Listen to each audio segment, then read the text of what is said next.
আসসালামু আলাইকুম। আজকে আপনাদের দেখাবো আমার এই দোকানের সিঙ্গারা আমরা কিভাবে তৈরি করি। তো চলেন শুরু করি। প্রথমেই নিব 700 গ্রাম গমের ময়দা, তারপরে এর সাথে দিব খাওয়ার সোডা, এবার দিব হচ্ছে কালি জিরে,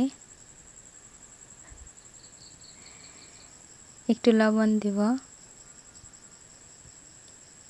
তারপরে দিব সয়াবিনের তেল 70 গ্রাম। এখন এই সবগুলি ভালোভাবে মিশিয়ে নিতে হবে।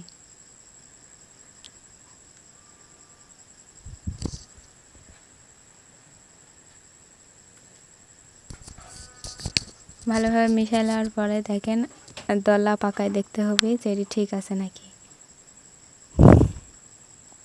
যদি দলা পাকানোর পরে দলা পাকে তাহলে বুঝবো যে ঠিক আছে, আর যদি না হয় তাহলে তেল দিয়া আবার ভালোভাবে মিশাতে হবে। এবার আস্তে আস্তে পানি দিয়া ময়দাগুলো ছানিয়ে নিতে হবে।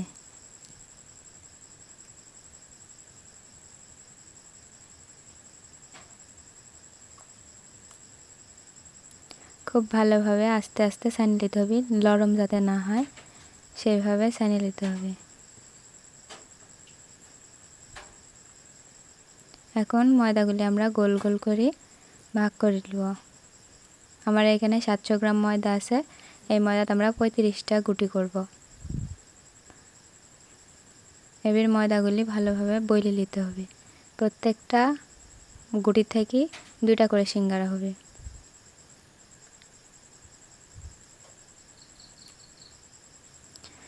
এখানে 70টা সিঙ্গারার জন্য আমরা 1.5 কেজি আলু ব্যবহার করেছি। দেখেন আমি এখন সিঙ্গারা তৈরি করে দেখাবো। প্রথমে পানি দিয়ে একবার ভালোভাবে মাড়িয়ে দিতে হবে, তারপরে দেখেন আলু দিতে হবে। এবার চারিদিক দিয়ে ভালোভাবে পানি দিতে হবে, দিয়ে আটকায় দিতে হবে। এইভাবে আস্তে আস্তে সিঙ্গারা তৈরি করবেন, সুন্দর সিঙ্গারা হবে। দেখেন কত সুন্দর হয়েছে। আমি আরও একটা আপনাদের বানায় দেখাচ্ছি।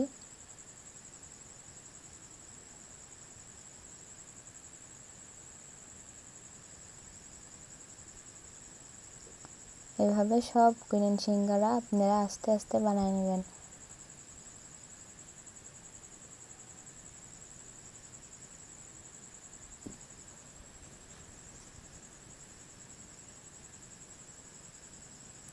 আমার সব সিঙ্গারা বানানো শেষ।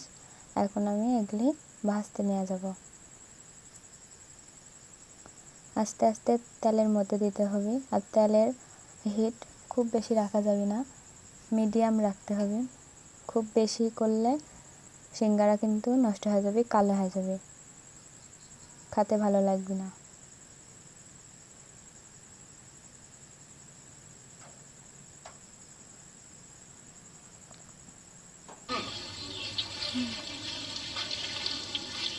সিঙ্গারাগুলো আস্তে আস্তে তাপ দিয়ে ভাজে নিতে হবে। আস্তে আস্তে সিঙ্গারাগুলো আমরা 10 থেকে 15 মিনিট সময় নিয়ে ভাজি নেব। দেখেন সিঙ্গারার কালারগুলো, সিঙ্গারার কালার একটু বাদামি রং যাওয়ার পরে একটু লাল যখন হবে তখন আমরা এগুলো নামাই নেব। দেখেন কত সুন্দর রং আসছে।